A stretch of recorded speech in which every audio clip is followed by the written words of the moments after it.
Et je faisais des expos itinérantes. Voilà. L'été à la mer, l'hiver à la montagne, et puis entre les deux, les grandes foires, foire de Paris, foire de Lyon, quelques foires internationales, Genève, ainsi de suite. Voilà. L'autoconstruction, ça peut être super quand on est de la partie, quand on a du temps, parce que ça peut être aussi des sources de divorce. Il a fallu aller charbonner. Hein. Mais les compétences, c'est une chose. Si tu n'as pas de biens, si tu n'as pas de clients, tu peux avoir les compétences que tu veux. Bonjour les amis, bonjour les auditeurs. Bonjour à tous. Bonjour. Bonjour Michel. On t'a kidnappé, on t'a ramené dans le plateau de Téléconseil. Venez me délivrer. Comment tu vas? Bah, très bien, un petit peu chaud. Ouais. Là c'est lourd hein, en ce moment-là. Mais sinon, c'est gentil Délina. Bonjour Délil. Bonjour Idir. Tu vas bien? Tranquille. Les affaires vont bien? Ça va. Ah oui, ça roule. Hein. On essaye. Pas autant que Michel. Donc on a l'honneur d'accueillir Michel Bevilacqua. Est-ce que j'ai bien prononcé? Très bien, parfait. À l'italienne. Voilà, c'est ça. Ça fait référence à même à la française, hein, tu vas bien dans un centre aquatique. Oui, effectivement. Aqua. Aqua. Ouais. Mon invité Michel, merci. Merci De rien Délil, tu sais que tu peux compter sur moi. C'est super. D'ailleurs, je peux expliquer pourquoi je suis là aujourd'hui ou pas? On pourra rentrer dans le vif du sujet. D'accord. Donc merci d'avoir honoré, d'être venu pour honorer ta présence. Merci à toi. Et c'était intéressant de t'avoir parce qu'on a quelqu'un qui est dans l'immobilier nevers-toi depuis plusieurs années. Et c'était intéressant d'avoir un peu ton parcours, ta vision. En plus, tu as un parcours qui est assez riche. Donc tu nous expliqueras tout ça au fur et à mesure. Et on essaiera aussi un peu de décortiquer tes expériences dans une première partie. Et la seconde partie, on abordera un peu tout ce qui est lié à l'immobilier, le marché actuel, 2024, 2025, et voir un peu ta vision sur le futur. Et donc là, je te laisse te présenter en quelques mots. Michel. Alors, quelques mots rapidement. Michel Bevilacqua, je donne mon âge. Allez, 25 ans. 61 ans. Et je suis dans l'immobilier en tant que mandataire immobilier.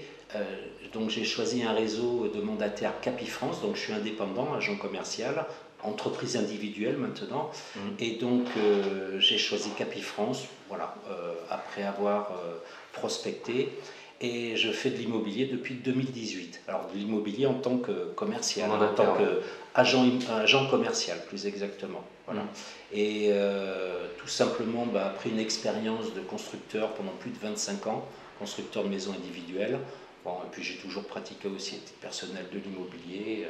C'est presque mon épouse qui m'a poussé en disant « tu as des connaissances techniques, tu as des connaissances commerciales et puis vas-y ». D'accord. Voilà. Et la construction de maison, tu avais commencé directement dans le département de l'Asnières? Ah, pas du tout, pas du tout. J'étais sur le Cher, j'étais à Bourges exactement. D'accord. Et avant, ta première expérience au niveau professionnel, c'était quoi exactement? Ça a été beaucoup de commerce. Alors il y a très longtemps, pour payer un peu les études, j'ai fait du démarchage, du porte-à-porte pour vendre des encyclopédies.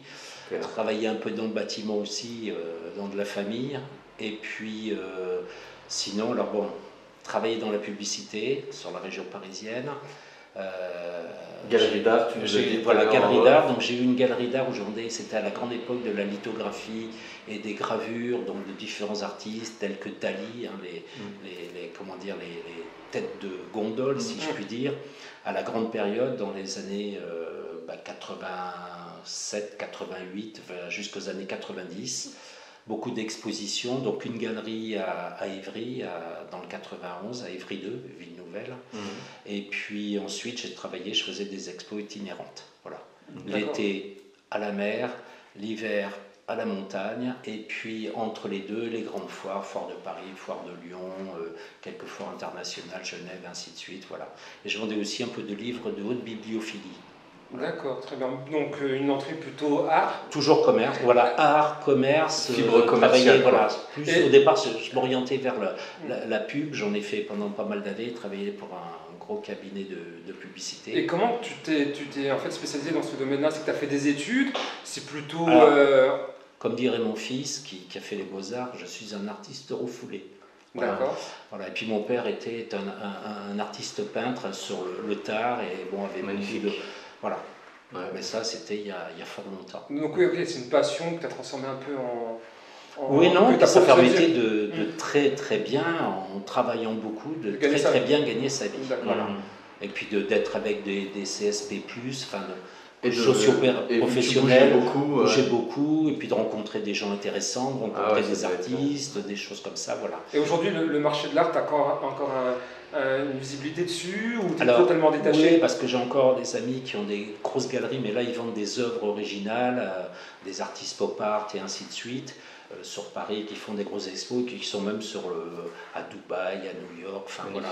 Et c'est des gens un petit peu que j'ai côtoyés, et c'est un domaine que j'aurais voulu continuer, mais à un moment économiquement, il y a eu une première guerre du Golfe. D'accord. Ça remonte à Mathusalem. 90, début des années 90. Voilà, c'est ça. Donc j'étais sur Avoriaz à l'époque, un des plus beaux hôtels d'Avoriaz, l'hôtel des Hauts-Forts. Je faisais une très belle exposition, des clients.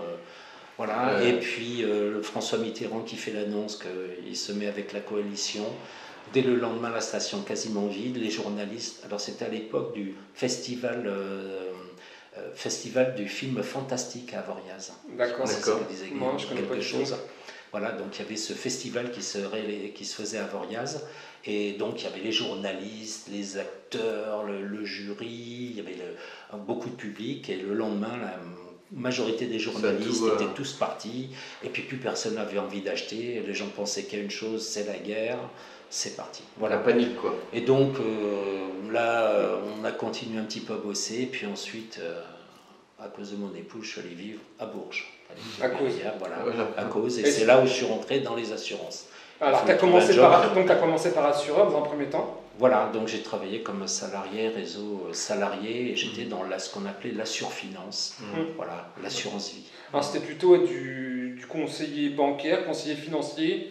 Parce qu'il y a certains conseillers bancaires ou financiers qui vendent des assurances vie. Voilà. Mais là c'est différent, c'est la protection sociale. Alors voilà, c'était d'abord d'aller découvrir, travailler le portefeuille et ensuite développer. Je travaillais en partenariat aussi avec des agents généraux quand il fallait faire de l'IARD et ainsi de suite. Donc tout ce qui est assurance, multirisque, habitation, voiture, voilà, c'est ça l'IARD. Et puis... donc moi c'était de découvrir, et puis j'essayais de travailler les médecins, enfin voilà, le réseau, de façon à faire de l'approche patrimoniale globale. Qu'est-ce qui se passe à l'instant T? Vous êtes décédé hier, qu'est-ce qui se passe? Qu'est-ce qu'il faut faire? Voilà, ce que j'ai fait aussi, au niveau patrimonial. D'accord, ok, donc c'est vraiment que le système d'assurance. Il n'y a pas de. Alors il y avait du placement. Si, il y avait de l'investissement. Voilà, on pouvait faire de la SICAV, enfin différents investissements. Pour les clients, faire aussi des actions, obligations, SCPI, société civile, de placement immobilier. Voilà, très bien. Et donc, si vous voulez, c'est des parts que l'on achète dans l'immobilier. Pour répondre à un besoin de préparer sa retraite, les études des enfants. Voilà, c'est-à-dire c'est le même principe que l'immobilier classique. Vous achetez un immeuble et puis, ou une maison ou un appartement, vous le mettez en location pour constituer un patrimoine. La SCPI, on achète une part dans un grand immeuble et on touche des revenus. Après, il y a plein de stratégies. Il y a les SCPI qui font plutôt du bureau, d'autres. Alors à l'époque, ce qui payait bien, c'était surtout les SCPI bureaux. Parce que voilà, quand vous aviez SCPI Tour de la Défense, la Tour Elf, bon. Maintenant, ça serait peut-être plus compliqué. Il y a résidence pour seniors, il y a pas mal de SCPI. Absolument. Il y a des plateformes pour louer des Amazon, absolument, oui, il y a vraiment, mais là c'était vraiment de l'investissement, enfin c'était avec les institutionnels, donc voilà.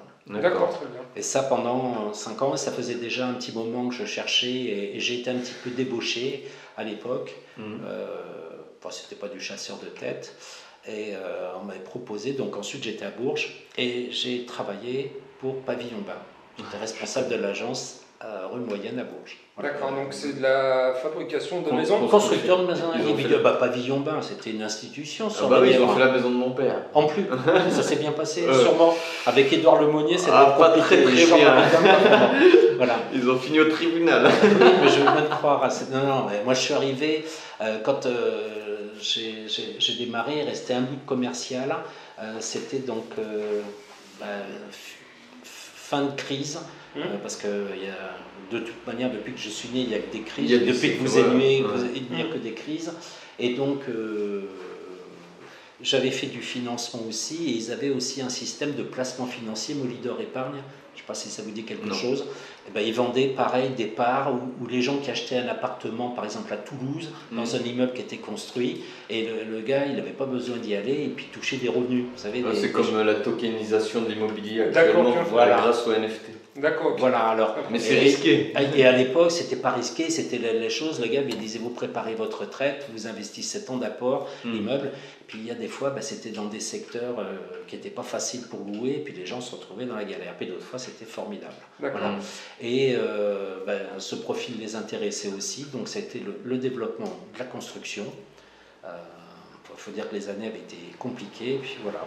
Donc Pavillon Bain faisait des constructions de maisons individuelles, c'était plus des programmes. Voilà. Ils avaient 2 filiales, ils avaient Pavillon Bain et Francine Darnaud, qui étaient les maisons, entre guillemets, comme la crise avait été compliquée. Ils allaient voir les agents immobiliers en disant, vous avez des terrains à vendre, nous, on va vous préparer un catalogue, vous nous trouvez le client, on fait la vente, on fait la construction, vous vendez le terrain, vous touchez une com sur la maison, une petite com sur la maison, et comme ça vous permet, parce que l'immobilier, dans les années 90, 80, ça a été compliqué, il y a eu plein de crises. Voilà. C'est dû à quoi? C'est dû au pouvoir d'achat des citoyens? C'est dû à l'augmentation des taux d'intérêt? C'est quoi c'est dû à quoi? C'est un peu compliqué. Déjà, il y a eu des crises financières, 87, 89. En 2000 aussi. Oui, non mais dans les années 80, la construction s'est cassée la figure. D'accord. Il y a beaucoup de constructeurs, enfin il n'y avait pas de constructeurs à proprement dit, et c'est en 87, non je dis des bêtises, 91, ça sera coupé au montage. C'était la loi c'est-à-dire les gens se retrouvaient, ils avaient payé la maison et puis elle n'était pas finie. Et les gars déposaient le bilan. Et donc ensuite c'est pour ça qu'est rentré en route, non c'est 87. Si je ne dis pas de bêtises, les CCMI, constructeurs de maisons individuelles, les fameux contrats avec la dommage ouvrage et surtout le parfait achèvement. Voilà. Le parfait achèvement, et qui permettait, s'il y avait défaut du constructeur, c'était l'assureur qui finissait la maison. Ça, c'est la théorie, parce qu'ensuite... Mais là, on le voit encore avec les constructeurs oui, quand il y a des gros constructeurs qui lâchent 2000 maisons à finir, il y a eu quelques-uns, il y a quelques années. Et pourquoi ces constructeurs-là, ils se retrouvent en difficulté financière?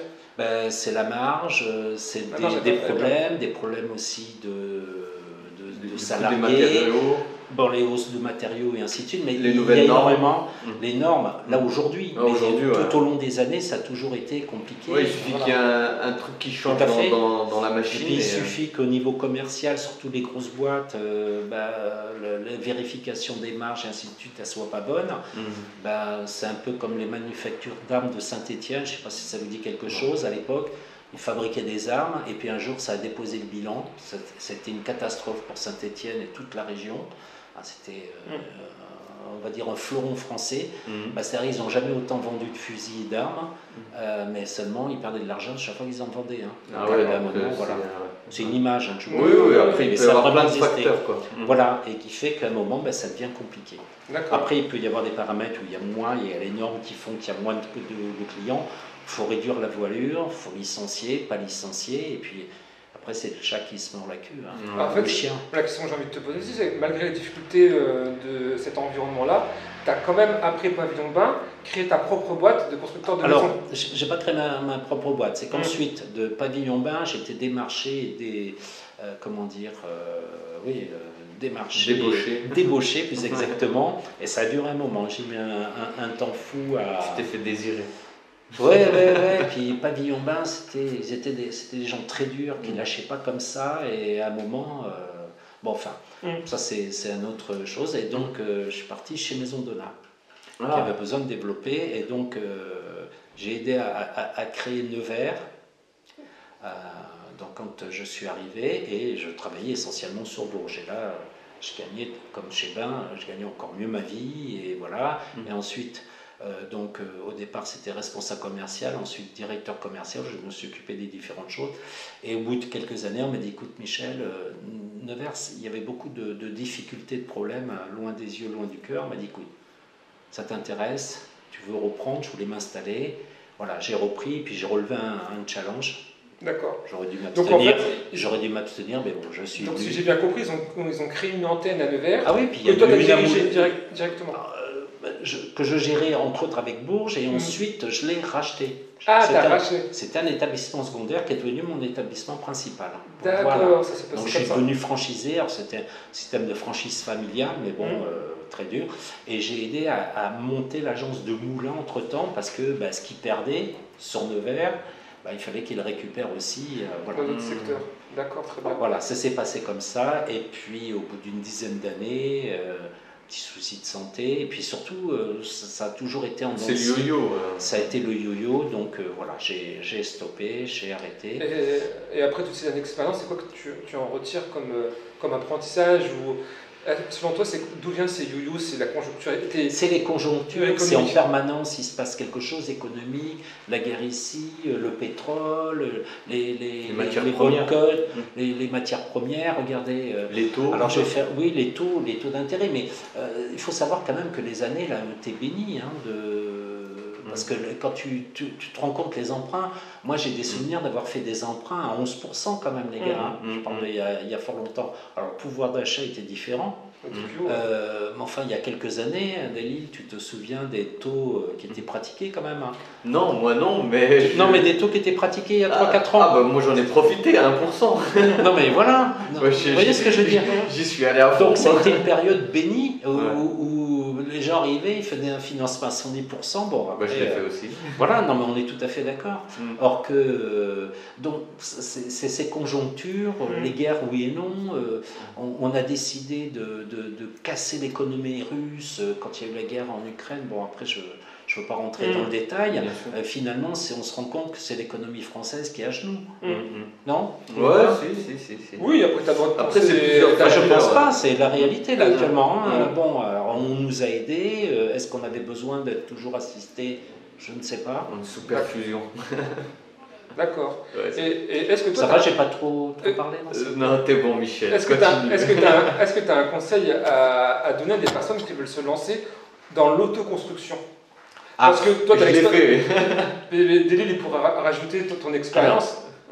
L'autoconstruction, ça peut être super quand on est de la partie, quand on a du temps, parce que ça peut être aussi des sources de divorce. Déjà la construction en elle-même, ça peut être des sources de divorce. Mais l'autoconstruction, c'est vrai qu'aujourd'hui, il y a des métiers dans le bâtiment, on se dit c'est simple, il n'y a qu'un faucon, ça marche tout seul. C'est pas si simple que ça. L'inconvénient, c'est le jour où on doit revendre, dans les 10 ans de l'autoconstruction, tu n'as pas de dommage ouvrage. Et là, dommage ouvrage, c'est une chose qu'on te demande quand tu achètes une maison qui a moins de 10 ans. Une maison neuve, j'entends bien. D'accord, très bien.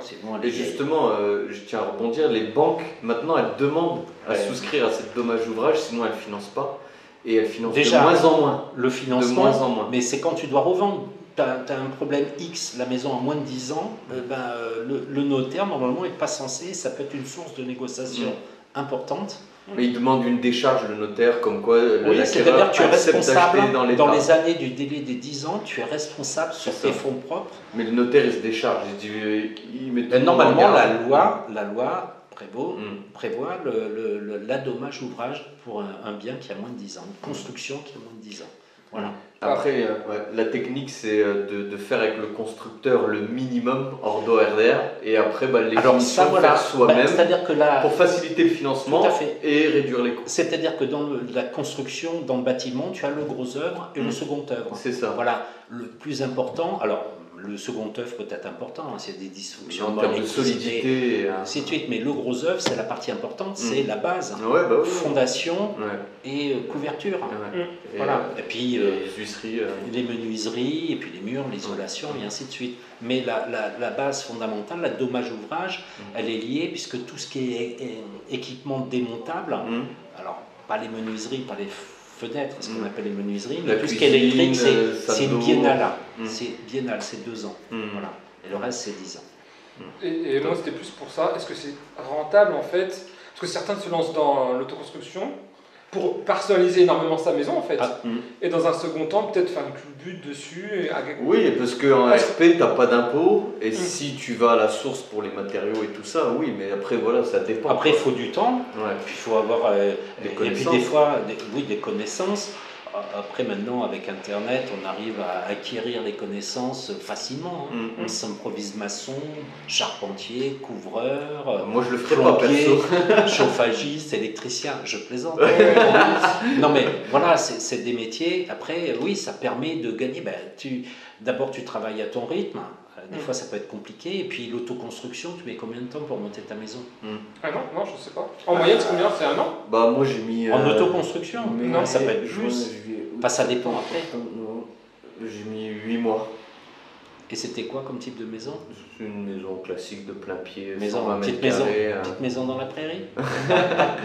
Non, mais après, oui, sans parler de la façade, il y a toujours des bricoles à faire. Voilà. Alors après, oui, ça dépend parce que tu ne travaillais pas tout seul, tu avais du monde moi, je faisais rien tout seul. Ah oui, non, c'était pas de l'autoconstruction.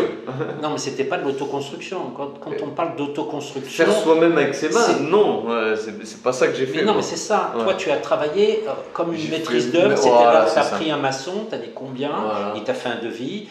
C'est pas de l'autoconstruction, ça. Mais j'ai fait la maçonnerie moi-même avec mon père. Voilà, donc là, tu as fait de l'autoconstruction. Voilà, mais pas la charpente. Alors, c'est quoi la différence autoconstruction et... C'est-à-dire qu'il y a des gens, ils construisent de A à Z leur maison. D'accord. Ou au moins le gros œuvre, et puis après, font appel à un électricien, parce que tout le monde ne peut pas forcément faire l'électricité, vont faire appel à un plombier, un chauffagiste. Mais le gros œuvre, c'est de l'autoconstruction. Et le danger, c'est que tu n'as aucune garantie. Si tu achètes, et si la maison... fissure ou autre, ou qu'il y a des problèmes de construction, des règles qui n'ont pas été respectées. Et si tu construis en faisant appel à tous les corps de métier, mais toi tu es plutôt... C'est de la maîtrise d'œuvre. C'est de la maîtrise d'œuvre. Voilà.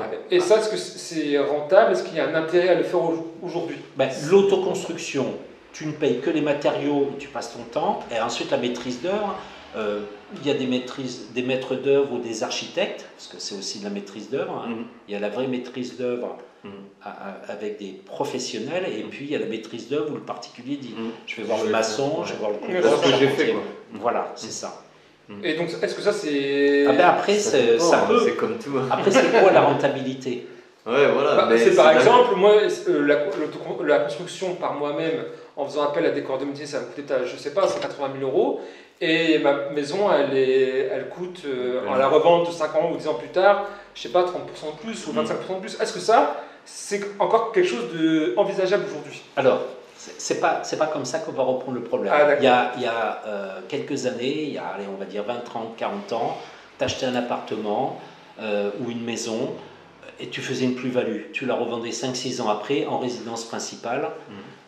Donc où tu n'avais pas de taxation de plus-value, tu faisais une plus-value. C'est-à-dire que tu achetais un truc 100 000, 5, 6 ans, 7 ans après, selon les secteurs, les régions, et c'était comme ça en permanence. Voilà. Et puis arrivé un moment, c'est devenu un peu plus compliqué. Alors je vais prendre un exemple tout bête, sans citer de nom. J'ai eu quelques clients fort sympathiques, et par exemple médecins et ainsi de suite, et je leur ai construit une très belle maison, c'était la première. Un chirurgien sur Nevers. Je vais donner des chiffres comme ça, en gros. Moi, la maison, ma partie, donc je lui ai fait de A à Z, mais après tout ce qui était piscine, abord, clôture, les aménagements extérieurs et ainsi de suite, espace vert, les enrobés, tout ça, il l'a fait par la suite, qui n'était pas dans mon chiffrage. Donc moi, c'était une grosse maison, elle devait faire 280 mètres carrés, une partie R+1 avec des ailes, un grand garage, un terrain que j'avais trouvé sur Nevers, sur un endroit improbable.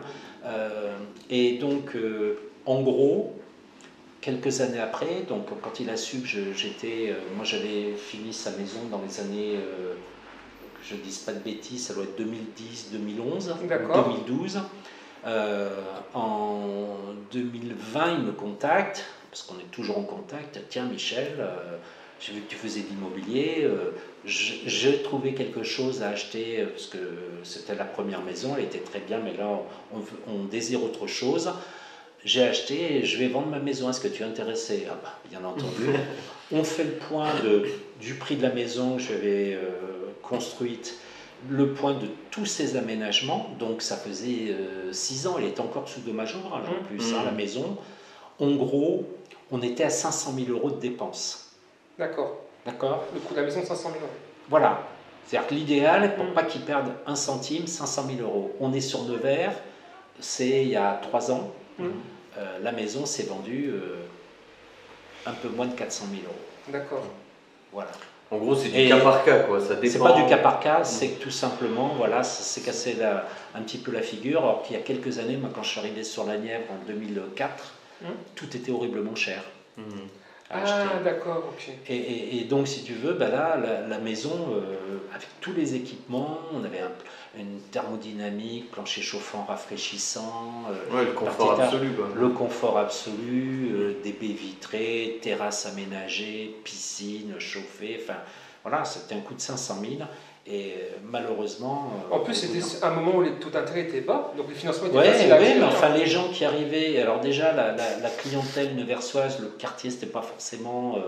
c'était pas improbable, c'était pas idéal, c'était pas un mauvais quartier, mais bon... C'était pas Marzy, alors. Alors, c'était pas Marzy, c'était sur la route de Marzy, mais le chemin d'accès, c'était un chemin en indivision pour arriver à plus de 100 mètres de la route. On va pas en dire plus parce qu'on va savoir. Oui, voilà, non, on va pas savoir.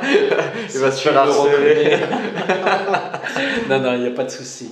Ouais. Mais c'était une image à peu près les montants en gros, mais on n'en est pas loin. En gros, il n'a pas gagné. Mais il a perdu ça, voilà. En 6 ans, malheureusement, parce que. Alors, moi j'avais de la clientèle parisienne qui venait des trucs, mais ils me disaient, attendez, on n'est qu'à Nevers, moi je ne vais pas payer aussi cher. Oui, et pourtant, la maison était sympathique, après il fallait que ça plaise.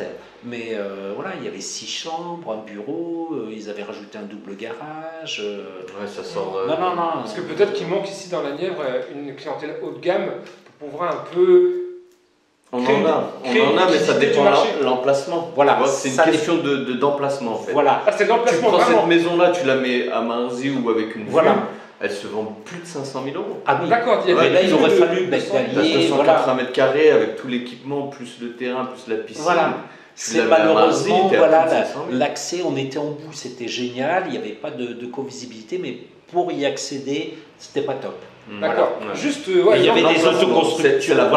Et ça peut te faire modifier de 200 000 euros la valeur de la maison. Ah ben oui, puis à un moment, il fallait bien qu'il vende. Il avait acheté de l'autre côté, alors c'est pas tout à fait 200 000 euros, mais on n'était pas loin des 100 000. D'accord. Voilà. Alors il aurait fallu attendre un peu. Il aurait pu trouver l'acheteur, on aurait pu trouver. Mais il avait l'autre maison à acheter coûte que. Elle était achetée, ça y est. Ouais, donc, il avait les moyens de le faire, mais voilà, mais à un moment. Fallait résoudre et voilà, et puis quand il y a eu un acheteur qui a fait telle offre, voilà, ça donc l'emplacement, priorité à l'emplacement. Alors il y a l'emplacement, mais aujourd'hui l'emplacement qui est bon aujourd'hui n'est pas forcément bon demain. Oui, c'est sûr, on prend les manteaux là. Avant c'était bien la pagerie et aujourd'hui ça vaut plus rien quoi. D'accord. Non mais voilà, aujourd'hui ça peut être, alors c'est pas forcément. Il y a une part de risque. Il y a une part de risque.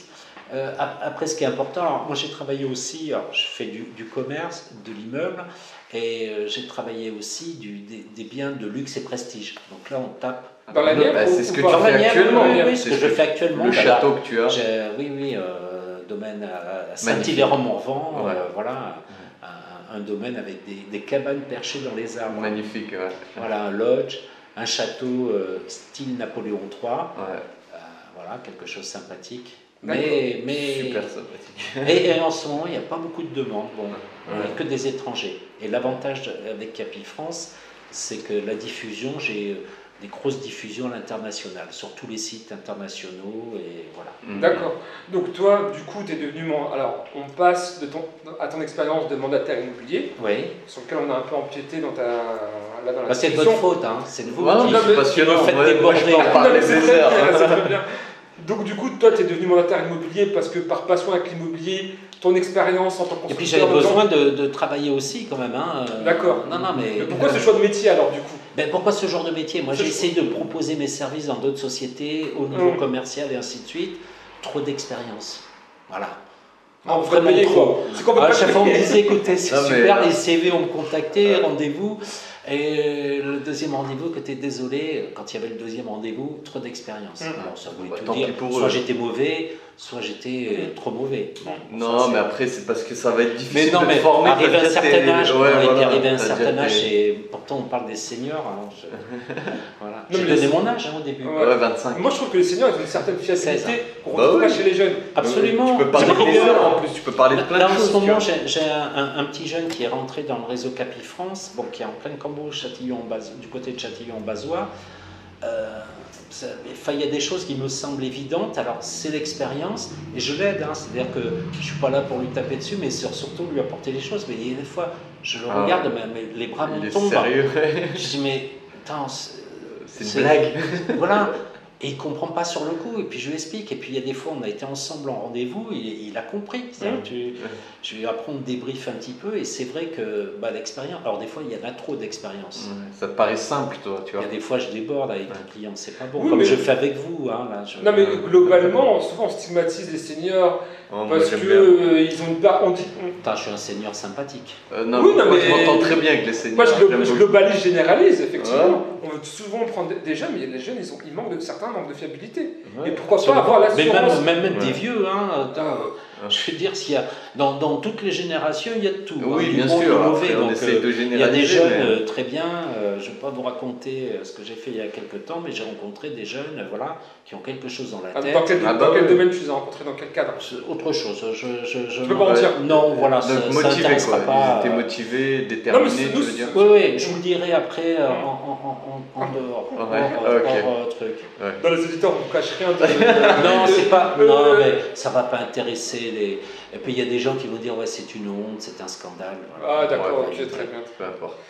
Donc du coup, mandataire immobilier, parce que tu t'es dit j'ai les compétences, je suis un très bon commercial. Alors j'ai les compétences, il a fallu aller charbonner. Hein. D'accord. J'ai les compétences, c'est une chose. Si tu n'as pas de biens, si tu n'as pas de clients, tu peux avoir les compétences que tu veux. D'accord. Hein. Et c'est quoi la grosse difficulté dans ce métier de mandataire immobilier? Alors c'est déjà que tu travailles tout seul de chez toi. C'est la grosse difficulté. La grosse difficulté, c'est d'avoir des biens. Quoique aujourd'hui, il y a quelques temps, quelques années, tu avais le bien, les acheteurs y venaient. Les taux étaient bas, si tu avais des biens intéressants au bon prix, ça partait tout de suite.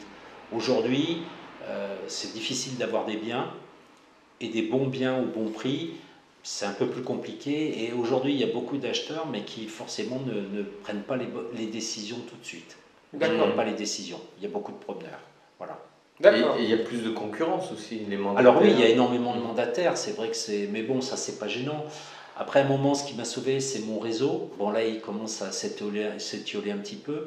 Et c'est important d'avoir du réseau, de connaître des gens. Comme ensemble, on s'est connus, on a sympathisé. Et puis, une info, un élément, voilà. D'accord. Donc ça demande beaucoup de se déplacer, de sortir de chez soi. Voilà. Et comment tu vis ce travail comment tu vis ce travail de solitude un peu où, en fait, tu dépends de Capifrance, mais Capifrance, ça t'apporte quoi? Alors, je ne dépends pas de Capifrance. Capifrance, si tu veux, c'est comme une licence, c'est pas comme une franchise, c'est une licence de marque. D'accord. Je viens, moi, il me donne les outils, je paye une, comment dire, redevance. Non, c'est pas une redevance. Je paye un pack dans lequel j'ai tous mes systèmes de diffusion, j'ai un logiciel sur mes ordinateurs, des éléments, un outil de travail qui est formidable. Et ensuite, donc bien sûr, je me forme régulièrement. Surtout pour présenter les biens, j'évite de travailler avec le smartphone, c'est plutôt de la photo immobilière, de la photo pro. Donc là, je me suis équipé pour ce type de matériel, faire des belles présentations. Et ce qui est important, je paye un pack, il y a des honoraires d'agence et j'ai une certaine commission qui est reversée, qui est assez intéressante. Mais si tu veux, quand je commence en début de mois, je paye le pack. Et Capifrance, est-ce qu'il t'apporte des choses en termes de marketing, en termes de communication, en termes de visibilité? Voilà, alors dans la visibilité, oui, c'est-à-dire ce que je paye dans le pack, c'est toute ma visibilité sur les diffusions des annonces. D'accord. C'est-à-dire je suis sur tous les sites nationaux, internationaux, et dès que j'ai des biens un peu de luxe, enfin un peu ou beaucoup de luxe et prestige, là j'ai une diffusion qui est exceptionnelle, voilà, qui est prévue dans mon pack. D'accord. Donc c'est-à-dire quand j'ai un bien, je ne suis pas obligé de diffuser sur le bon coin. Ouais, tu te concentres sur des mandats et tu sais que derrière ça suit. Le bien que j'ai à Saint-Hilaire en Morvan, je ne l'ai pas diffusé sur le bon coin.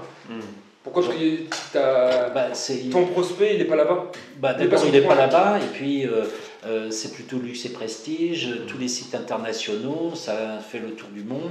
Là, aujourd'hui, les contacts que j'ai, c'est hollandais, là j'ai eu Tchéquie, anglais, voilà. Et tu parles anglais du coup alors? Un petit peu. D'accord. Et ça va, les contacts téléphoniques, c'est plutôt des contacts téléphoniques que tu as? Alors, premier contact, ça peut être ou téléphonique, ou ça peut être des contacts par mail, c'est-à-dire c'est 2 demandes par mail.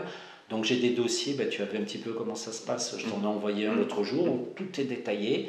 Là c'est un dossier complet avec beaucoup de photos, et ensuite on rentre en contact, et avant de faire une visite, que ce soit un gros bien ou un petit bien, il y a une découverte téléphonique de façon à savoir si on va bien présenter le bon bien, et je suis pas là pour faire de la promenade et faire perdre du temps aux gens, tout simplement. D'accord. Donc c'est une découverte. Et toi, donc, t'es positionné sur des biens de luxe? Donc, pas que, non. Pas que. Ah, t'es sur je fais du commerce. Souvent. Voilà, j'en ai souvent. Bon, là, un petit peu moins. Ça, c'est fin 2023 et 2024, mais oui. Et pourquoi? Alors, c'est toi qui as choisi d'avoir des biens de luxe. Comment ça se... j'aime bien. C'est que j'aime bien. Si tu veux, dans l'architecture, ce que j'aime bien, c'est le bel ouvrage, c'est-à-dire les compagnons du devoir, les choses comme ça. Donc, alors après, il n'y a pas que des châteaux ou des choses comme ça, c'est prestige.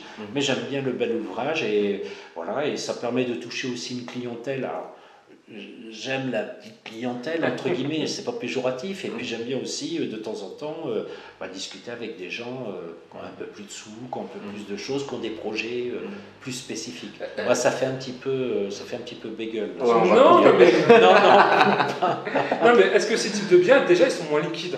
Est-ce qu'il y a plus de difficultés à les vendre? Est-ce que l'approche commerciale elle est différente par rapport à des biens? En règle générale, les gens dans le luxe et prestige, arrivés à certains montants, c'est plus un problème d'argent. D'accord. Voilà. C'est les critères. C'est les critères, c'est le coup de cœur, c'est pas le coup de cœur, c'est le projet. Mais si tu veux, quand quelqu'un vient pour visiter un château 900 000 ou 1 million, c'est sûr que s'il est diffusé sur le Bon Coin, tu auras les autochtones qui ne sont pas acheteurs mais qui viendront se faire plaisir. Là, quand un étranger ou même un Parisien ou peu importe, ça peut être aussi, il y a des gens dans la Nièvre qui ont de l'argent, je veux dire, ça ne va pas être pour s'amuser. Ça, on peut le détecter. Donc après, on a en règle générale, moins de soucis d'aspect financier. Ça ne sera pas le problème. Voilà. Après, il faut que ça plaise. Après, c'est la négociation qui va rentrer en ligne de compte. Il faut que tout le monde y trouve son compte. Le vendeur, l'acheteur. Et c'est là où je suis le tampon. Et tu trouves qu'il y a des difficultés particulières avec ce type de biens? Beaucoup d'allers-retours, beaucoup de discussions? Oui. Et puis surtout, ça peut être... Je veux dire, quand tu as une clientèle internationale, il n'y a pas de samedi, il n'y a pas de dimanche, il n'y a pas de voilà. Il y a un appel, on a pris un contact mail. C'est surtout répondre rapidement. Il y a une demande qui est arrivée par tel site. Par exemple, le fameux domaine à Saint-Hilaire. Je me souviens, c'est un dimanche dans l'après-midi, tac, je reçois sur mon téléphone, parce que j'ai aussi un truc, je suis allé sur mon ordinateur, là j'étais tranquillou, j'ai posé quelques questions et renvoyé un dossier complet sur sa demande, en lui disant, écoutez, dès lundi, on peut rentrer en contact, un mail. Mais c'est vrai que le gars m'a répondu tout de suite, enfin le prospect m'a répondu tout de suite en me disant, écoutez, merci pour votre réactivité. Et une semaine après, le temps qu'il s'organise, il faisait la visite. D'accord. Voilà. Donc tu avais envoyé le dossier, tu avais validé, il avait le dossier, et ensuite on s'est entretenu par mail et 2 fois au téléphone, et ensuite un rendez-vous était organisé pour bien comprendre son projet. Parce qu'il y a des fois, je dis, ça ne sert à rien. Combien d'heures de visite? Là, sur ce domaine-là, parce que les cabanes, les marches pour les cabanes, il y a des ponts suspendus. Non, c'est un truc. Pour la visite, c'est déjà faire le tour du château, c'est une bonne heure et demie. En plus, c'est 4,50 m sous plafond, donc tu as 3 étages plus le grenier. Je n'explique pas les marches, là, c'est du sport. Les cabanes dans les arbres, il y en a une qui a 12 mètres. Donc, si tu veux, entre le pont de singe, les marches, des choses comme ça. Puis 4 heures? Là, oui, 4h30, il y a 9 hectares, il y a plein de maisons à visiter, une salle des fêtes. Non, mais il faut être passionné alors pas. Oui, tu kiffes là. Oui, c'est sympa. C'est ça qui est passionnant dans l'immobilier.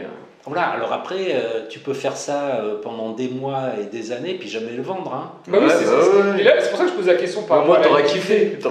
Oui, tu kiffes, mais enfin, le but aussi, c'est de pouvoir vendre. Voilà, et puis ça peut être aussi une bonne publicité, parce que le vendeur, il a aussi des connaissances, pas forcément sur la région. Alors moi, je ne me limite pas à la région, j'ai vendu aussi bien sur Moulins, j'ai fait 1 ou 2 bricoles sur la région parisienne. voilà, après en partenariat avec des capiciens, des confrères.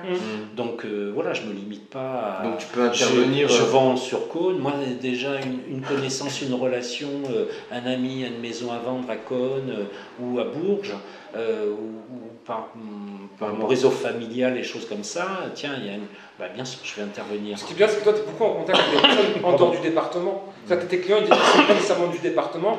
Alors, les clients acheteurs, oui, voilà, tout à fait. Après, moi, demain, j'ai une opportunité, oui, un contact, je vais essayer de le travailler, et puis s'il faut faire du kilomètre, alors bien sûr, c'est pour vendre une maison ou un bout de terrain à 10 000 € à 800 km, bon...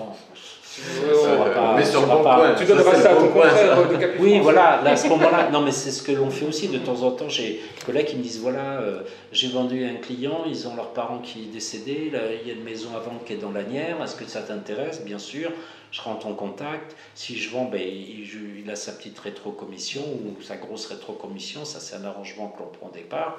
Et puis le but, c'est d'avoir des biens et d'avoir de l'activité. Voilà. D'accord. Et Delil, il a précisé qu'il y avait pas mal de concurrence sur tout ce qui est la vente immobilière via les mandataires.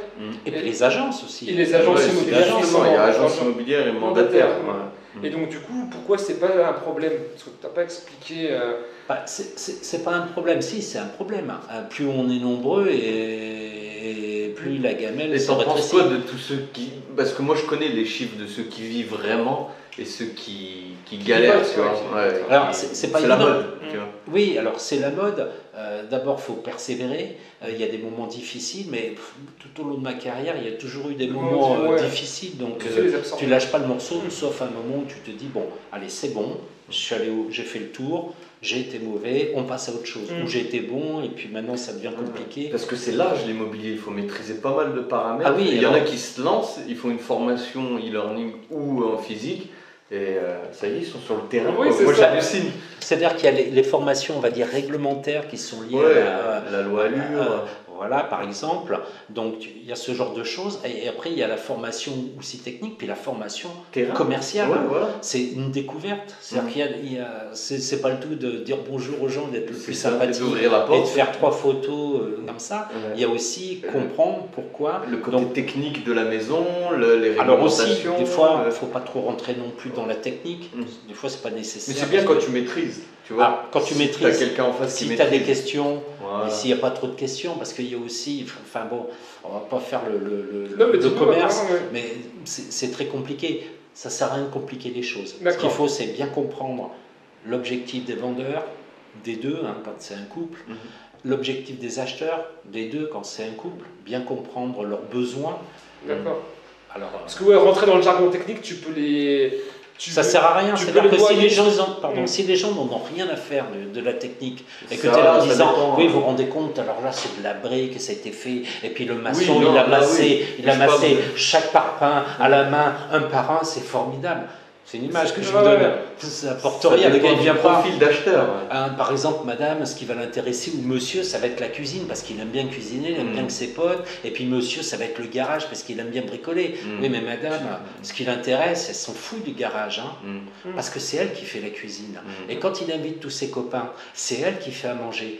Donc son garage qui est trop grand et sa cuisine qui est trop petite, ça ne va pas le faire. Donc c'est monsieur aussi qui fait la cuisine et madame qui bricole. Voilà, et madame qui bricole. Mais c'est bien que tu donnes des cas concrets. C'est pas concret, c'est des images. Ça, c'était des choses en formation commerciale que je donnais. Voilà. Ce qui est important, c'est ça, c'est la découverte. Et ce qui est important, c'est poser les bonnes questions, écouter les réponses et les comprendre. Voilà.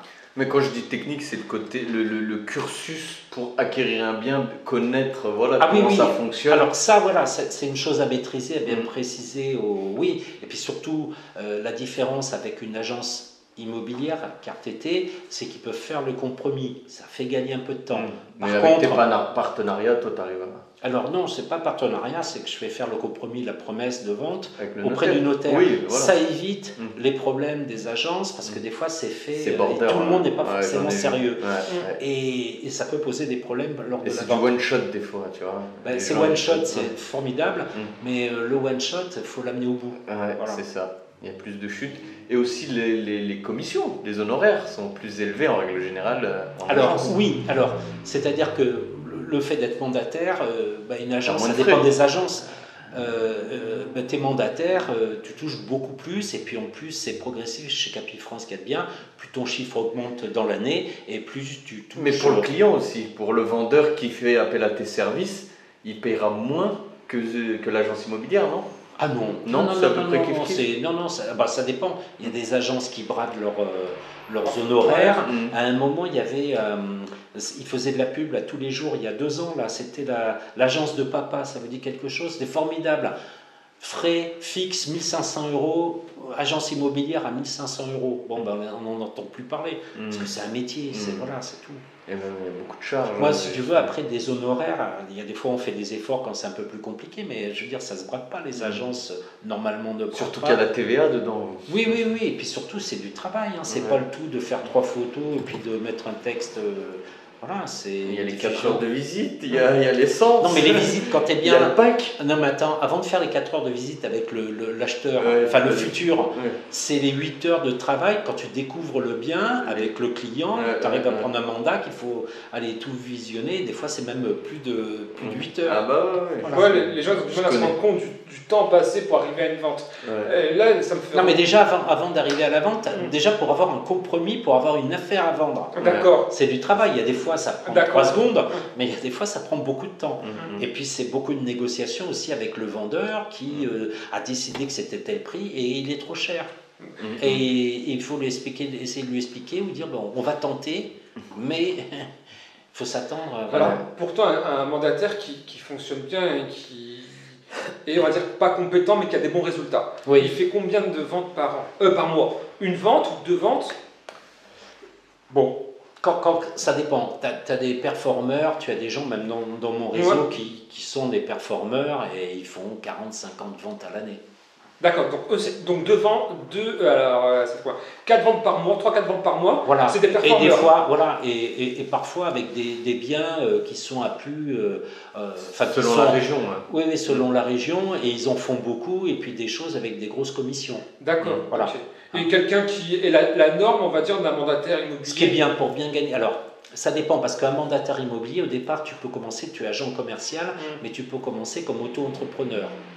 Donc, auto-entrepreneur, vous savez, connaissez le principe, c'est-à-dire qu'en dessous de 35 000 € de revenus hors taxe, voilà, tu n'as pas de TVA, et puis au niveau de l'URSSAF, c'est le minima, tu ne payes pas très cher. Ensuite, si tu passes ce seuil jusqu'à 60, alors ça doit être toujours les mêmes montants. Moi, c'était à l'époque où j'étais en auto-entreprise. C'est du commercial ou c'est du alors, nous, dans notre domaine, c'est du BNC, bénéfice non commercial. C'est pas du c'est pas du commercial. C'est pas du BIC. C'est pas du BIC, c'est du BNC. Donc, c'est le taux. Bénéfice. Donc, le taux, c'est 22% normalement. Ah non. 22 plus. Ah non. Le taux, tu parles de quoi? De l'URSSAF? Le taux de quand on est auto-entrepreneur BNC. Ah, auto-entrepreneur, au départ, tu commences moins. 23. Ouais, il y a la première année de temps, voilà. Alors, deuxième année jusqu'à la troisième année, tu finis à 22. On est d'accord. Voilà. 23.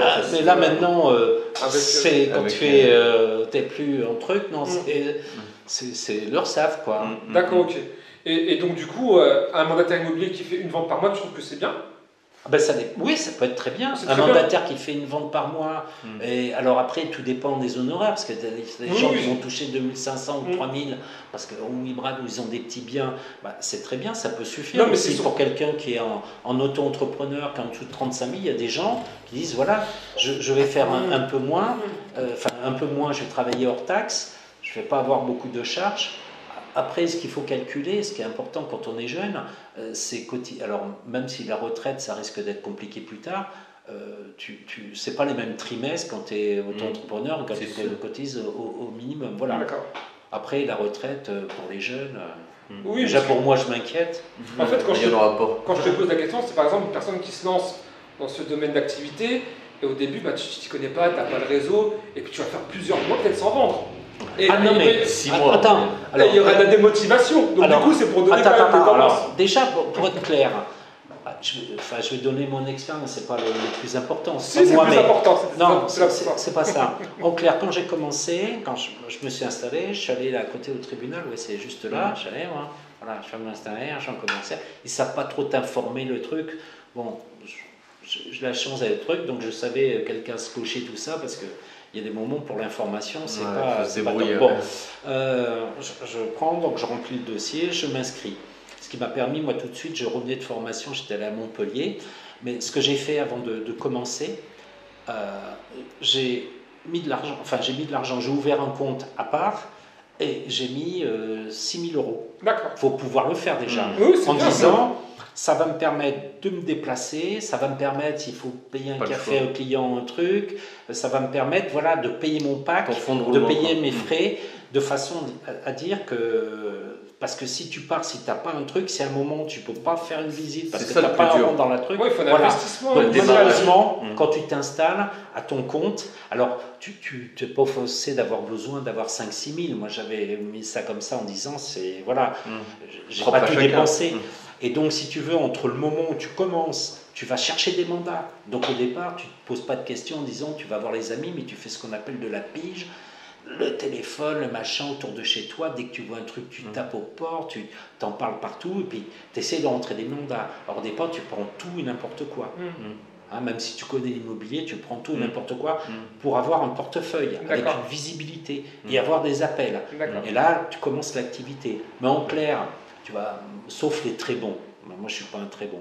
Sauf les gens exceptionnels, ils ont un mandat, c'est vendu dans la semaine, 15 jours après, ils ont l'argent. Ça ne marche pas comme ça. Donc, si tu veux, bon, tu fais des visites, tu fais une contre-visite, tu arrives à obtenir une offre. Allez, on va dire, tu te lances, il faut 2-3 mois pour que ton portefeuille commence à se lancer et que tu commences à avoir un truc. Tu fais ton premier compromis, c'est pas avant 3 mois que tu vas aller à l'acte authentique. Donc, c'est 6 mois. Moi, c'est ce qui s'est passé. Tu as mis 6 mois pour faire ta première vente. Voilà, c'est en clair. Je me suis inscrit au mois de juillet, ici en 2018. J'ai pas commencé tout de suite parce que je pouvais pas, mais c'était pour pouvoir commencer à travailler sur l'outil. Parce que Capifrance, dès que tu étais inscrit, tu avais ton numéro de registre, ils te donnaient tout ton logiciel, tout ton machin que tu recevais pour pouvoir commencer à appréhender l'outil. Il est assez complexe et performant, mais il faut pouvoir l'appréhender. Donc j'avais besoin de travailler, je suis allé prendre un mandat comme ça, mais je n'ai pas commencé vraiment de visite. Et j'ai commencé réellement au mois de septembre. Donc septembre, octobre, novembre, décembre, janvier, février, mon premier truc c'était au mois de mars. D'accord. Donc ça fait même un petit peu plus si on veut aller par là. Mais parce que c'était le temps de faire, donc ça c'était la première. Et ensuite ça a découlé, puisque au fur et à mesure il y avait des choses. Au départ, le plus long. Et si par exemple il y a une personne qui s'est lancée et pendant 1 an elle n'a pas de résultat, vous lui conseillez quoi d'aller ailleurs? Ah bah oui, 1 an. Tiens, je vais vous donner. 1 an, tu fais pas une vente. Ouais, non, mais c'est terrible. Je vais vous donner un exemple. Quand je suis arrivé donc, dans le réseau Capifrance, il y avait quelqu'un qui était là depuis plus d'1 an. Un gars formidable qui m'a bien montré le logiciel. On se rencontrait lors de réunions. Alors, il n'y avait personne sur la Dièvre et j'allais du côté de Montmarault dans l'équipe du 03 de l'Allier parce que j'avais un gars avec qui j'avais fait la formation à Montpellier qui était de l'Allier. Donc, ça permettait, il y a une réunion mensuelle et c'est là où j'apprenais des collègues, des performeurs. Il faut faire comme ci, il faut faire comme ça, voilà, de l'expérience. Et ce gars-là, il était formidable. Il avait 10-15 mandats, il savait prendre des mandats. Alors il avait des difficultés, c'était sur le mandat exclusif. Chaque fois il me disait, oui mais non, ils ne veulent pas. Puis nous 2 fois, et quand je suis arrivé, c'est au moment où il l'arrêtait. Parce que ça faisait plus d'1 an, il n'avait rien vendu. Avec 15 mandats? Il avait même plus de 15 mandats. Et il allait prendre des châteaux, des trucs, mais pas de mandat exclusif. Les prix, les gens ils disent, non, moi c'est 800 000, c'est rien d'autre. Ah bon, on va mettre 800 000. Attendez, à 650. Parce que le vendeur il voit sa maison plus que ce qu'elle est. Mais quoi. Oui, il y avait naturel. La photo, la vision du vendeur, du banquier et du fisc. Du fisc. Je la connais cette photo. Pardon. Et donc, c'est malheureux. Et je suis arrivé un petit peu tard parce que à un moment, on a été ensemble un truc. Et j'ai dit, mais attends, alors, même si je n'avais pas beaucoup d'expérience, j'avais l'expérience de la découverte de ma personnalité. Enfin, c'est pas une expérience. L'estimation, quoi. Alors, l'estimation, c'est pas évident non plus. Oui, mais c'est pas non plus évident parce que ça, il y a aucun outil. Hein. Après, tu regardes, voilà, comme on avait dit la dernière fois, ce qui s'est vendu sur les 3 dernières années. Mais même les mêmes maisons à 100 mètres, elles ne sont pas forcément équipées de la même façon. Oui, donc, certes. Mais quand tu connais ton marché, tu alors c'est pas évident, etc., tu sais à peu près combien ça va se vendre. Mais après, quand tu as des biens atypiques, Oui, atypique. J'aime bien, moi j'en ai eu pas mal de bien atypiques. Ah bah, ça m'intéresse. C'est vrai.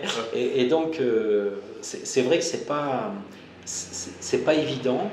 Et malheureusement, lui, pendant un an, il a rien gagné. Et ça s'est terminé comment pour lui alors? Il a arrêté. Il a été travailler aux impôts. Il avait un bon cursus, comment dire, universitaire.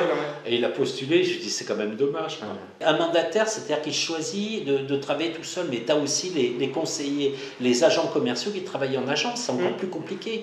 Parce que eux, alors je vais utiliser des termes qui vont peut-être choquer nos auditeurs. C'est ça qui est bon. C'est le matin, ils se lèvent, alors ils ne travaillent pas tout seuls. Café, et ensuite il faut aller au tapin, les gars. T'as rentré combien de mandats? Donc vous rentrez pas de l'agence tant que vous n'avez pas tant de mandats. Et puis c'est pas forcément eux qui vont les vendre, ces fameux mandats. Juste ton taf, c'est rentrer les mandats. C'est rentrer des mandats et essayer de vendre. Et en plus ils sont payés beaucoup moins cher qu'un mandataire. Les salariés, ouais. Non, ils ne sont pas forcément, ils sont agents commerciaux. Des salariés, oui, il y a des salariés, effectivement, mais tu as aussi la majorité, c'est des agents commerciaux comme moi, au régime spécial des agents commerciaux. Non, mais qui sont auto ou pas. C'est-à-dire que si tu dépasses un certain chiffre, si tu dépasses plus de 70 000, tu n'es plus auto-entrepreneur. Mais au début, il commence auto, voilà. Mais l'auto-entreprise, elle est récente. Il y a 20 ans, les gars, ils rentraient comme agents commerciaux.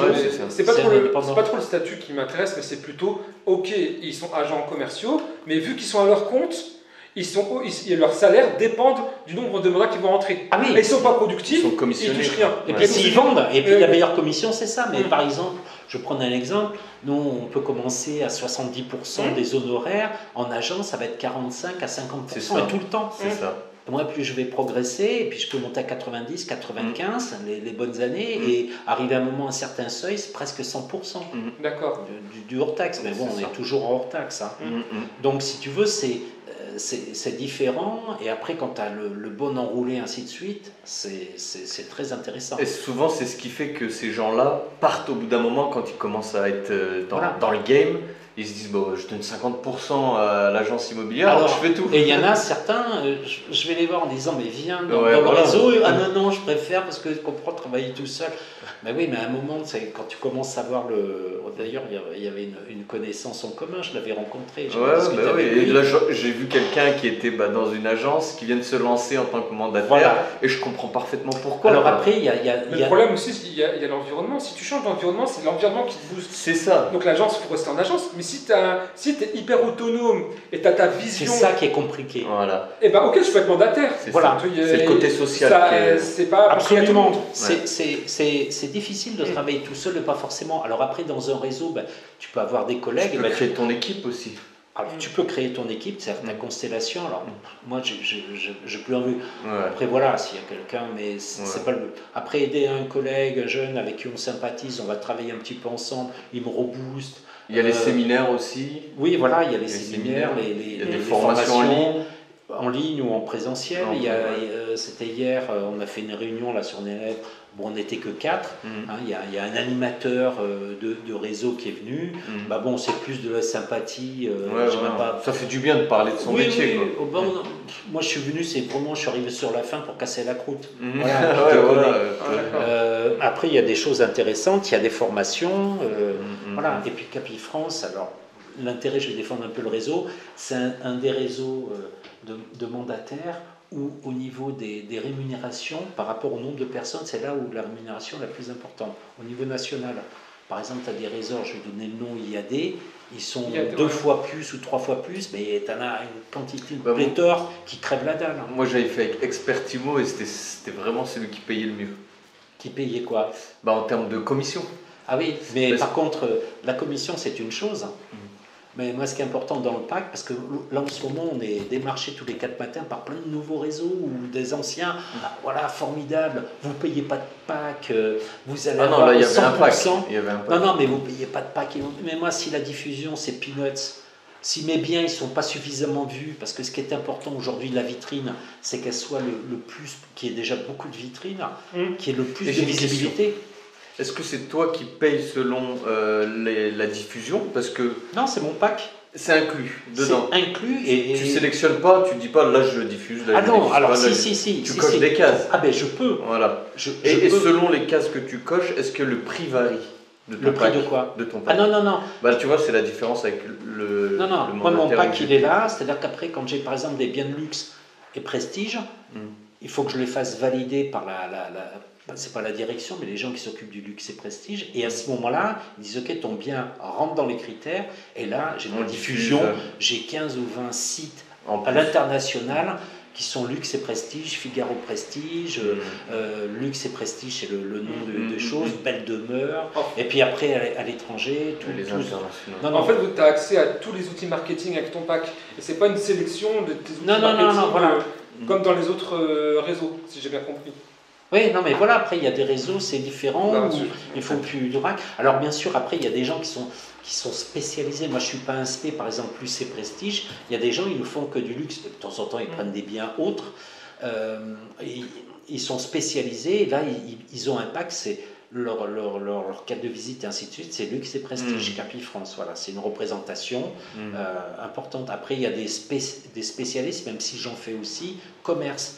Les gens, ils font que, de temps en temps, ils prennent une maison, mais ils font que du commerce. Voilà.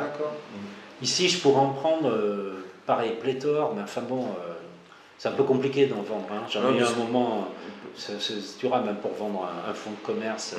Parce que nous, là où j'avais fait, tu avais une centaine de sites où tu pouvais diffuser. Donc si tu cliquais sur tel ou tel site, c'était tel prix. Tu vois, pendant tant de temps. Voilà. Donc ça s'appelle du macrotage.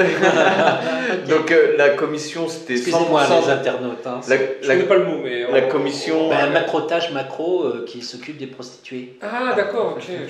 Merci pour... Macrotage, voilà. C'est la commission... Je suis vulgaire. On vérifiera dans le Larousse, s'il existe ce mot. La commission était de 100%, moins 150 € par transaction. Attends, répète, récapitule. 100%, moins 150 € par transaction. D'accord. Mais il y avait cet inconvénient-là où tu payais plus cher la publicité. D'accord. Donc éventuellement, si tu voulais diffuser que sur le Bon Coin avec du produit lambda, voilà, se loger le Bon Coin pour 100%. Après, tout dépend de ta grille d'honoraires aussi. Ah bah voilà, après la grille d'honoraires, elle était plutôt correcte, quoi. Ouais, c'est beaucoup plus dans la jungle en fait. Mais ce qu'il y a, c'est que... C'est-à-dire que c'est à toi d'avoir la bonne approche marketing, de savoir où est ton client, d'accord, ton avatar. Non. Le Bon Coin se logeait si tu vendais des biens lambda. Mais les biens de prestige, tu ne pouvais pas te permettre de faire ça. Moi, j'ai eu des châteaux, enfin des choses intéressantes que j'ai vendues ou que je n'ai pas vendues, qui ont été vendues. Des fois, je n'ai pas forcément l'exclusivité. Et puis, il y a des agences aussi parisiennes ou autres qui sont spécialisées. Donc, voilà. Mais au niveau de la diffusion, je touchais une clientèle importante et c'était intégré dans mon pack. Voilà, et je ne vais pas à me dire ah ben non, Bon Coin, et donc je ne les diffusais pas sur le Bon Coin. C'est vraiment un truc que j'excluais. Même aujourd'hui, Se Loger, qui était un site professionnel, maintenant, le particulier, il peut diffuser. Enfin, je veux dire, les gars, ça extrapole un petit peu le truc. C'était vraiment... la diffusion n'était faite que pour les professionnels. Voilà. D'accord. Okay. Donc là, je vais faire appel à ton expertise. Alors, gratuite ou payante? Il est humble. Gratuite, parce que tu vas faire un petit cadeau aux auditeurs, de donner un peu de contenu. Et nous, on est plutôt une chaîne éducative. Donc c'est important que tu puisses nous donner un peu des conseils. Et déjà, c'est quoi, toi, à partir de ton expérience de 8 ans, en tant que mandataire, je pense. Oui, ça fait 6 ans, 2018. Comment fonctionne en fait le marché immobilier neversois ou nivernais et quels sont il est compliqué. Il est vraiment compliqué. D'abord, on a l'avantage et la chance d'avoir l'autoroute. On a à 2h20 de Paris. La 77, elle est formidable, il n'y a quasiment jamais d'embouteillage. Mais j'ai l'impression que ça a été quand même, au départ, quand il y a eu le confinement, sur des gros biens, moi j'ai eu une belle clientèle parisienne, sur des gros biens. Mais sur les petits biens et tout ça, les gens sont plus allés vers le Morvan, les choses comme ça. Ici, ça a bougé quand même un petit peu, mais ça n'a pas été phénoménal. Je dirais que moi j'ai des collègues qui travaillent dans la Creuse avec des prix beaucoup plus bas qui se sont éclatés. D'accord, donc la Creuse, elle a beaucoup plus attiré des Parisiens. Des Parisiens autres, oui. La Saône-et-Loire, il y a le TGV, il y a les choses comme ça qu'on n'a pas forcément ici. Et c'est vrai qu'il y a eu je trouve que la Nièvre, non, c'est un département qui n'est pas qui dépérit. Ils essayent de développer, Nevers essaye de développer, mais bon, je trouve que le marketing n'est pas forcément bon. D'accord. Et alors c'est quoi la différence entre les différents départements? Mis à part le TGV, il y a que le TGV? Non, je ne connais pas la différence. Après, c'est le pôle d'emploi. C'est le pôle d'emploi. C'est-à-dire que quand tu es sur l'Orléanais ou la Touraine, on n'est pas sur les mêmes par prix. exemple, si on parle la Creuse, c'est moins d'habitants que dans la Nièvre. La capitale, la ville, c'est Guéret. Oui. Il doit avoir 15 000 habitants. Oui.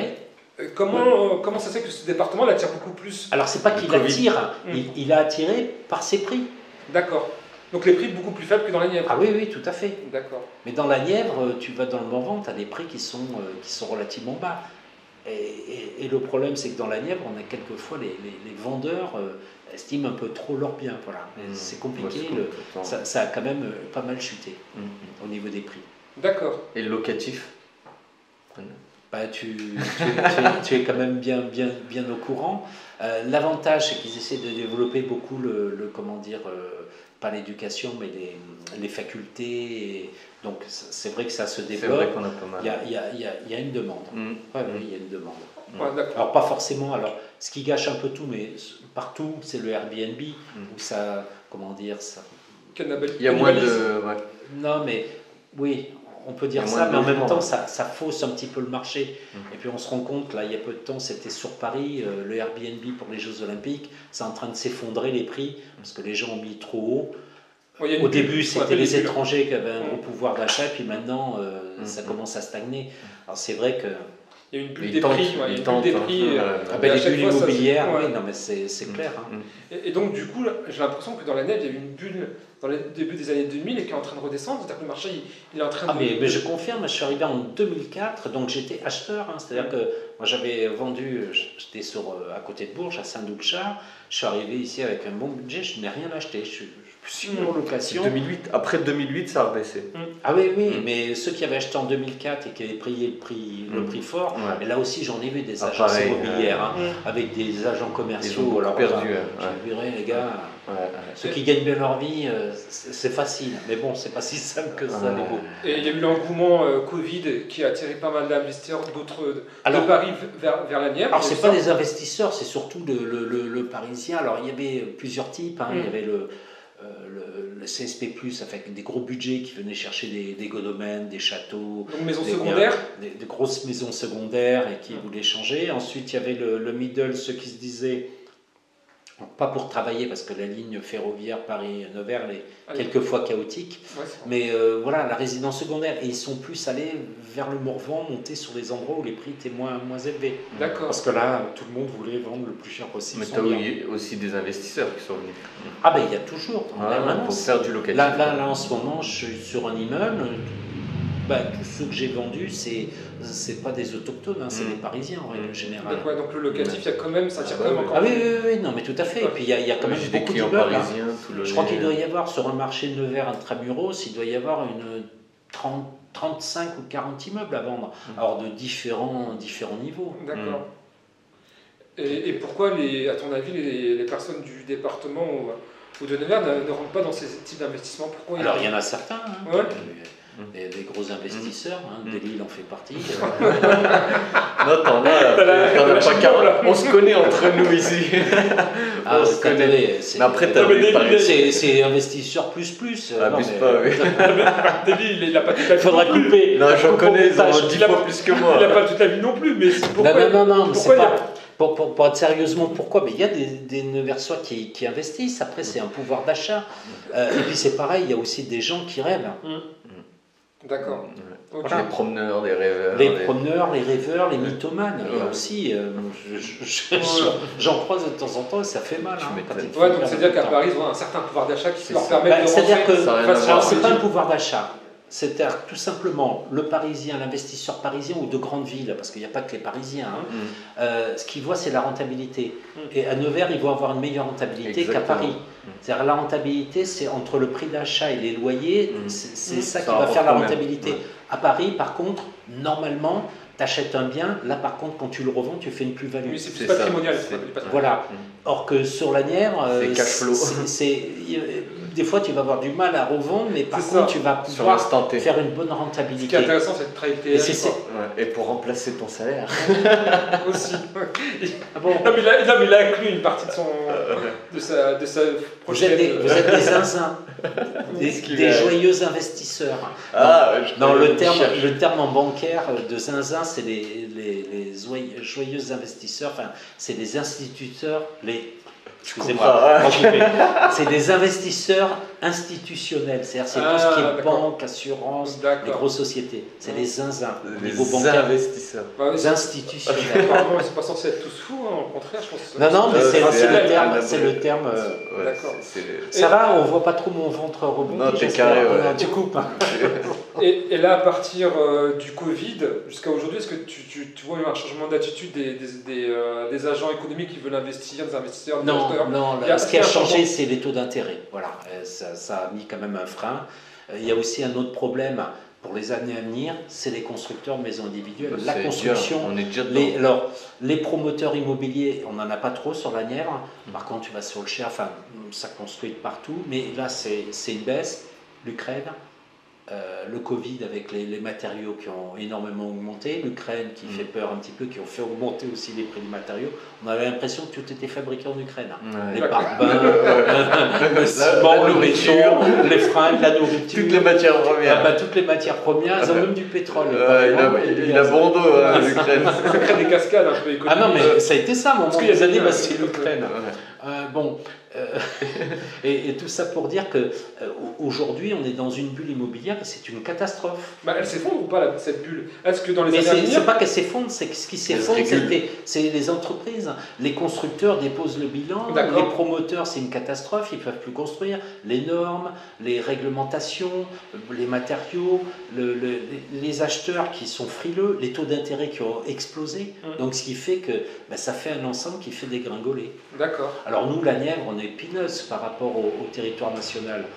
Quand je dis peanuts, c'est pas péjoratif, Neversois, Neversoise, c'était pour rire. Alors pour un mandataire immobilier, l'avenir, il s'annonce comment? Ça s'annonce difficile. Il sera toujours compliqué.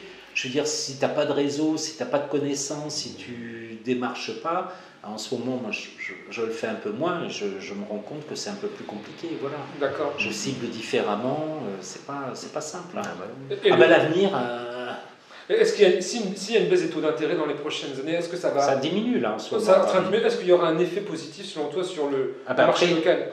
Après l'effet positif, c'est le souci qu'il y a. Le particulier, les taux sont bas donc je vends plus cher. Ce n'est pas en cohérence.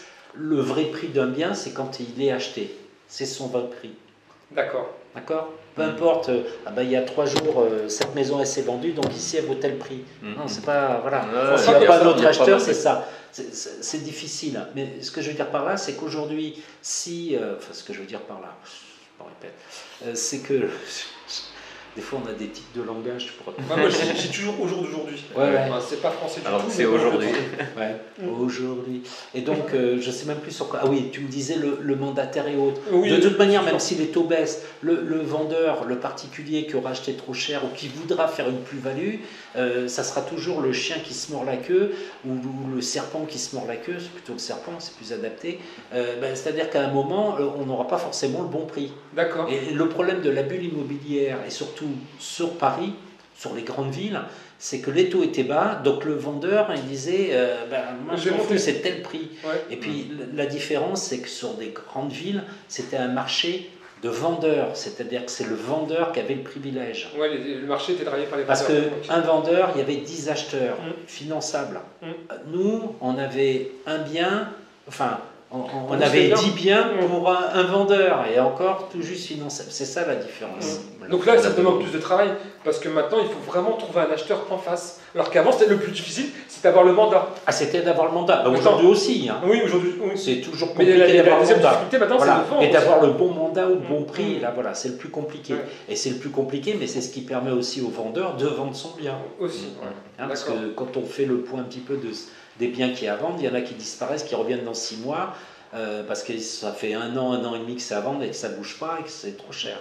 D'accord. Est-ce que tu penses là aujourd'hui que les prix de l'immobilier à Nevers ou dans la Nièvre est overpricé et au-dessus du marché. Est-ce que tu penses que certains, oui, tout à fait. Ouais. Et puis le pouvoir d'achat de la Nièvre, enfin en moyenne, elle est quand même plus compliquée. Ouais. C'est pour ça qu'aussi au niveau des biens des investisseurs, ils viennent pour la rentabilité quand ils viennent sur Nevers ou sur les petites villes de province. Hein. D'accord. On est en province ici, on n'est pas en banlieue. C'est une province. On est en métropole. On est en province. Alors après, il y a un truc qu'on va peut-être couper au montage. Ce qu'il y a de scandaleux, je ne sais pas qui a trouvé ce slogan, il y a quelque temps, la Nièvre, le département de la Nièvre est allé sur Paris, à la Défense, pour essayer de faire venir des Parisiens de venir s'installer. Et alors leur slogan, moi je l'ai trouvé scandaleux. C'était quoi? Leur slogan c'était la Nièvre, la nouvelle Côte d'Azur sans les snobs. Ils sont barjots. Ah oui, j'en ai entendu parler. Ouais. La nouvelle, c'était dans le journal. La nouvelle Côte d'Azur sans les snobs. Ils vont les garder, les cassos. Non, je les entends. Donc il y avait un problème de marketing, on va dire. Ah non, mais là, c'est pas un problème de marketing. C'est-à-dire que là, ils se prennent. Je veux dire, s'ils ont payé une agence de communication pour sortir un slogan pareil, faut les virer, là. Hein. Non, mais c'est une honte. Toi, tu viendrais, tu serais parisien, tu viendrais dans la Nièvre, la nouvelle Côte d'Azur, sans les snobs.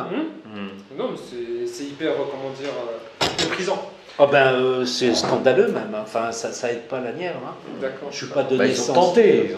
Non mais c'est pas le slogan. Oui, mais on sait que toi t'aimes bien la Côte d'Azur, t'es un gars de la jet set. La Côte d'Azur, elle est où la Méditerranée? Il y a la Loire, Merci Michel pour toutes ces informations. Ah c'est fini déjà. T'aurais pu continuer, je sais pas. Ça sonne là depuis tout à l'heure. C'est vrai. Merci Michel pour ton intervention, c'était hyper riche. Pas mal de petits focus sur ta vie, des anecdotes très intéressantes. Alors j'espère que je n'ai pas trop raconté de bêtises. Non, franchement, je trouve que c'était assez lisse malgré tout, c'était pas très... Ouais, ça volait pas haut, mais je comprends. Je peux mettre ton lien dans le descriptif pour que les gens t'appellent. Oui, oui, surtout. Oui, vas-y. Appelez-moi. Mais pour quel type de projet? Tout. Ah, ok. Bon, voilà, je mettrai le lien dans le descriptif. C'était intéressant, tu as donné ta vision un peu de l'immobilier. Oui, tu as donné un peu... Et puis c'est intéressant d'avoir aussi ta personnalité, on voit que tu es assez joueur, rigolo. Et... on va pas se prendre au sérieux, je veux dire, voilà. Le but, c'est. Par contre, dans le boulot, je suis sérieux, c'est vrai carré, on a eu l'occasion de pratiquer ensemble, mais en même temps on peut faire ça dans la bonne humeur. C'est ça. Est-ce que David, tu avais des choses à rajouter à Michel que tu connais très bien? Non, rien de spécial, merci d'être venu. C'est moi qui vous remercie. J'espère que tu as passé un bon moment. Un très bon moment, puis si un jour vous avez envie qu'on refasse, alors pas forcément sur l'immobilier, sur d'autres choses, avec grand plaisir. Alors si tu as d'autres thématiques, si tu veux travailler sur non, travailler non. Pas travailler, discuter, mais nous, ce qui est important, c'est que tu apportes aussi des informations, parce qu'on a un petit rôle éducatif que je veux apporter à la chaîne, et quand ils regardent un peu un podcast, qu'ils apprennent aussi des choses. C'est pas uniquement que tu dis. Et vous développez le podcast, vous essayez d'avoir beaucoup de... Après, j'ai une communauté sur YouTube, et après, c'est le moteur, l'algorithme qui met en avant ou pas le podcast. Et puis, on essaie de présenter un peu des métiers, des personnes qui entreprennent par eux-mêmes, et pas du tout sur l'immobilier. Pour inspirer, pour pousser les personnes à aller de l'avant et puis à se motiver à soit faire de l'investissement ou à entreprendre. Et ces parcours-là, ils sont très intéressants pour qu'on puisse, nous, derrière, montrer des personnes qui ont réussi, qui ont la bonne humeur et qui sont aussi inspirées de la bienveillance. Un vieux sage. Alors loin de là. Merci Michel. Écoutez, je vous en prie, je vous remercie pour l'accueil. La partie technique, Karim, félicitations. Les liens dans la bio, comme d'habitude. Merci. Je prends de service, on n'en parle jamais. On en parlera un jour. Non mais écoute, très bien. En plus, tu m'as mis à l'aise. J'ai été un peu stressé au départ, mais tout s'est bien fini. Bon, likez, abonnez-vous, partagez et à très vite. À très bientôt. Ciao.